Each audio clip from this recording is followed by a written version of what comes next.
ఒక చెట్టు కింద ఆవు విచారంగా బాధపడుతూ ఉంటుంది. ఇంతలో ఒక గేదె అక్కడికి వచ్చి, ఏమైంది అక్కా, ఎందుకు విచారంగా ఉన్నావంటుంది. అందుకు ఆవు, ఏమీ లేదు.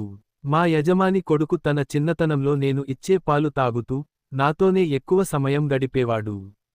ఇప్పుడు దగ్గరకు కూడా రావటం లేదు. తన తల్లిదండ్రులు పాలు తాగమన్నా నేను చిన్న పిల్లడిని కాను అంటున్నాడు.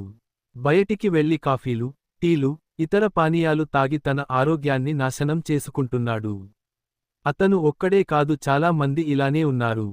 అసలు మనం ఇచ్చే పాలు తాగటం వల్ల జీర్ణశక్తి, వ్యాధినిరోధక శక్తి పెరుగుతాయని మరియు రాత్రి పాలు తీసుకోవటంతో నిద్ర బాగా పడుతుందని, ఎముకలు బలంగా ఉంటాయని, జ్ఞాపక శక్తి మెరుగుపడుతుందని, రక్త ప్రసరణ మెరుగుపడుతుందని, ఒత్తిడిని తగ్గిస్తుందని, ఇలా చాలా ఉపయోగాలు ఉన్నాయని వీళ్ళకి తెలియకపోవడంతో చాలా మంది పాలు తాగడం లేదని చెప్తుంది.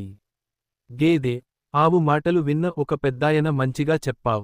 పాలలో ఉన్నటువంటి ఉపయోగాల గురించి ఊరందరికి చెప్పి ప్రజలలో మార్పు తెస్తానని చెప్పి అక్కడ నుండి వెళ్ళిపోతాడు. మరుసటి రోజు ప్రజల అందరిని సమావేశపరిచి పాల ఉపయోగాల గురించి తెలియజేసి అక్కడ నుండి వెళ్ళిపోతాడు. అప్పటి నుంచి ప్రజలలో మార్పు వచ్చి పాల వాడకాన్ని వృద్ధి చేస్తారు. తరువాత కొద్ది రోజులకు పాల వాడకంతో ఆ ఊరి వారంతా ఒత్తిడి పరిస్థితులను అధిగమించి ఆరోగ్యంతో సంతోషంగా జీవిస్తూ ఉంటారు. ఈ పరిస్థితులను చూసి ఆవు, గేదె ప్రజలు ఎలా ఉండాలని మనం కలలు కన్నామో ఇప్పుడు అలా ఆరోగ్యంతో జీవితం గడుపుతున్నారని సంతోషపడతాయి.